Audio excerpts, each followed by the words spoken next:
But I think it's Javon Kinlaw. And so the problem is that the fan base wanted him to be Buckner right away. Not everybody in the fan base. There are plenty of level-headed, very smart 49ers fans. It's not a large section of them. Go ahead. No, I was just gonna say, Jason, when you make that trade and you trade essentially just trade him for that pick, and you take the guy at the same position, it does place a certain amount of expectation on a guy that you have to anticipate.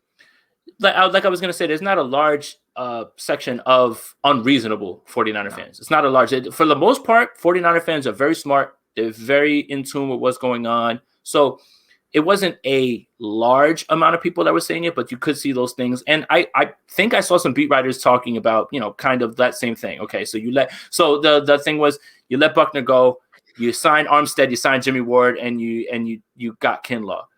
Well, I love Buckner, but Jimmy Ward is almost in my mind irreplaceable.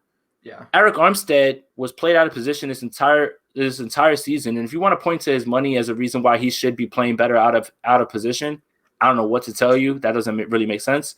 And then Kinlaw comes in as a rookie. Unfortunately, he gets hurt at the end of the year, right? And people just automatically think, okay, here's this guy. He's going to be like blowing quarterbacks up. It took him a little while to get his footing. Last year was really funky with the offseason.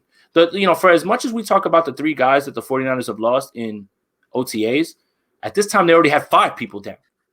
That's so true. And there were no sort of organized team activities. And how many guys were lost in Nashville?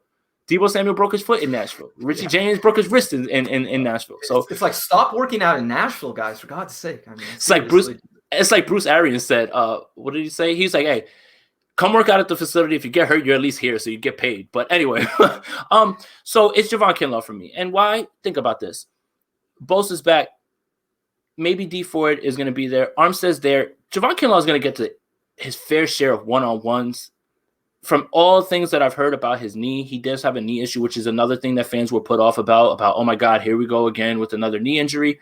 His knee feels like it's cleaned up from everything that we're hearing. High praise from D'Amico Ryans. I think that when he gets those one-on-ones, he was great as a run stuffer. That Giants game, he blew up so many runs in that game. I know Saquon Barkley wasn't in that game. 49ers legend Wayne Gallman started for them. But he was blowing things up, throwing guys out of the way. And so if he wasn't getting to the quarterback and that's what you expected, then you might be disappointed.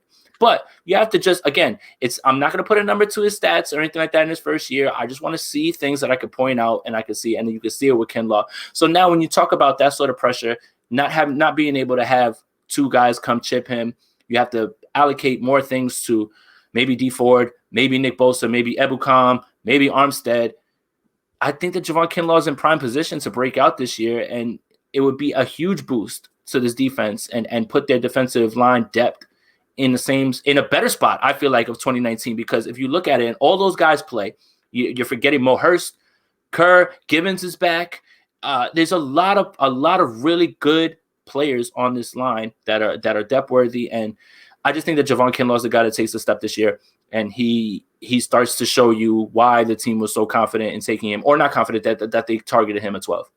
And I think the other thing that's really going to help him this year, something I hung on to was what D'Amico said in his first press conference, which is that he expected the 49ers to essentially be more exotic and have different kinds of looks with their blitzes and with their pressure, right? So when I hear that, to me, that lights up. That's going to light it up for a guy like Javon Kinlaw, right? Who's just going to make things easier and easier for him when you create so much chaos with the defense like that. So I'm in total agreement with you. I think Javon Kinlaw is a breakout candidate. Going back to something you were saying, though, it's not going to be about the stats for him. It's going to be about that look on the field, how he impacts the team. And I think one of the things that him and Armstead are going to be able to do so well for this team is keep quarterbacks in the pocket and create pressure that kind of way, right? To where they can contain guys like Russell Wilson, like Kyler Murray, especially when you add Samson Ebukam to your team, right? So it's all these things to me that add up, that shows that they're really trying to make a concerted effort to get pressure in multiple different types of ways and have different answers for the different types of quarterbacks that they have to face, because, the NFC West is loaded, but you're going to face your pocket passers of the world, right? You're going to face your statue quarterbacks. So you need to be prepared for those kinds of things.